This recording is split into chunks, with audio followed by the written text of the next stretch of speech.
Ever had one of those nights? You wake up at 2 a.m., the world is silent, and you find yourself staring out the window at that massive, endless sky.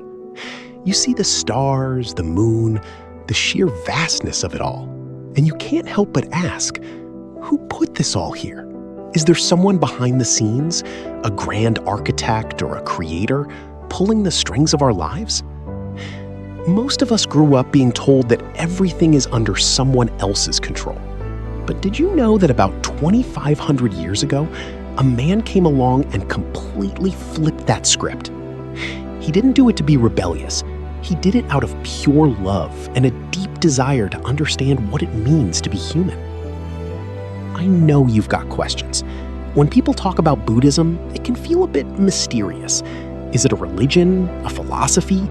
Is it about God or something else? Today, let's drop the textbook talk. Let's just sit down as friends and talk about what the Buddha actually saw when he looked at the universe. You're watching Full Faith, and I'm so glad you're here for this.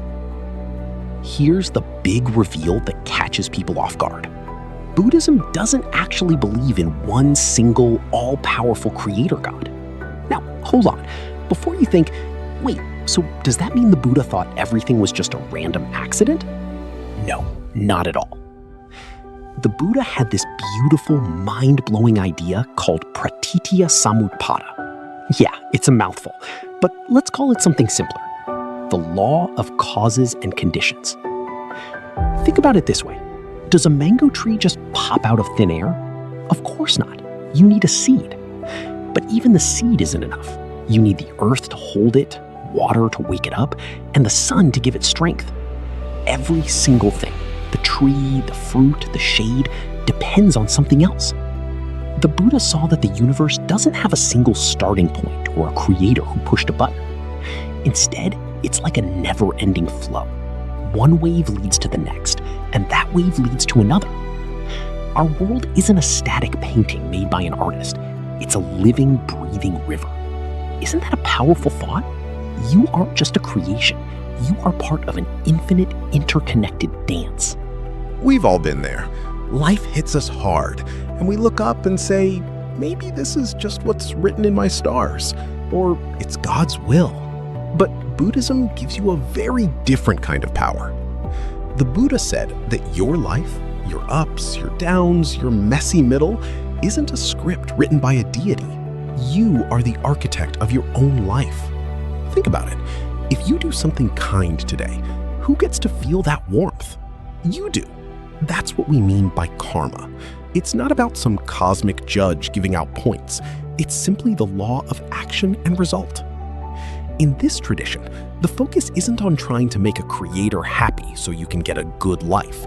It's about making your actions beautiful. You aren't a servant waiting for orders. You are the king or queen of your own mind.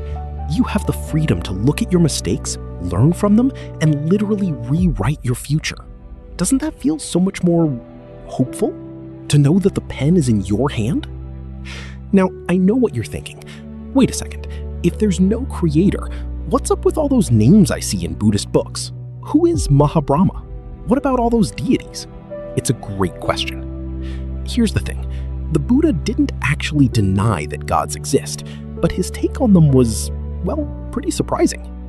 In the Buddhist view, these beings aren't immortal, and they definitely didn't build the universe. They're actually a lot like us. They're born, they live for a very long time, and eventually they pass away and are reborn somewhere else.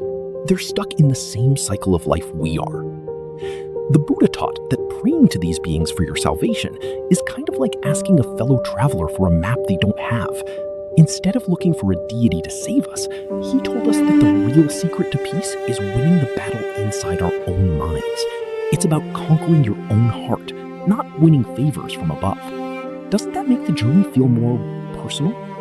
This is probably the biggest misconception out there. You see the golden statues, the incense, the people bowing, and it's totally natural to think, okay, so the Buddha is their god, right? Well, the truth might shock you.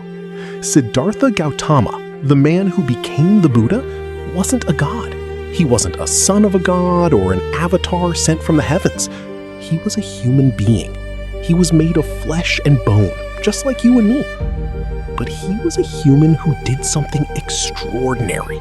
He used his own grit, his own focus, and his own wisdom to clear away the shadows in his mind until he reached Bodhi, or enlightenment. He didn't come to tell us about a creator. He came to show us the way out of suffering. He didn't stand before us as a master or a king, but as a teacher, a guide. He famously said, "I've shown you the path, but you're the one who has to walk it." Think about the incredible respect he had for us. He believed that you have the same potential he did. So, what have we really learned today? At its heart, Buddhism is telling us to stop waiting for a miracle from some unseen force. It tells us that the goal of life isn't just about getting to a far-off heaven. It's about nirvana, finding that perfect, quiet peace right here, in the middle of our messy lives. Just imagine for a second, what if we stopped blaming fate or the heavens for our problems and started looking at how we could fix things ourselves? What if we took that energy and used it to love others and understand our own hearts? That's the beautiful, grounded dream that Buddhism offers us. Friends, I really hope this talk gave you something to chew on tonight. If this felt like the conversation you needed to hear, or if it made you see the world a little differently, we'd love to have you on this journey with us. Please hit that subscribe button for our channel, Full Faith. I promise you, we have so many more beautiful, mind-opening stories and insights to share that will help you see your life in a whole new light. Until then, stay well. Take care of the people around you. Be kind to every living thing. May all beings everywhere be happy. I'll see you in the next one. Thank you for listening.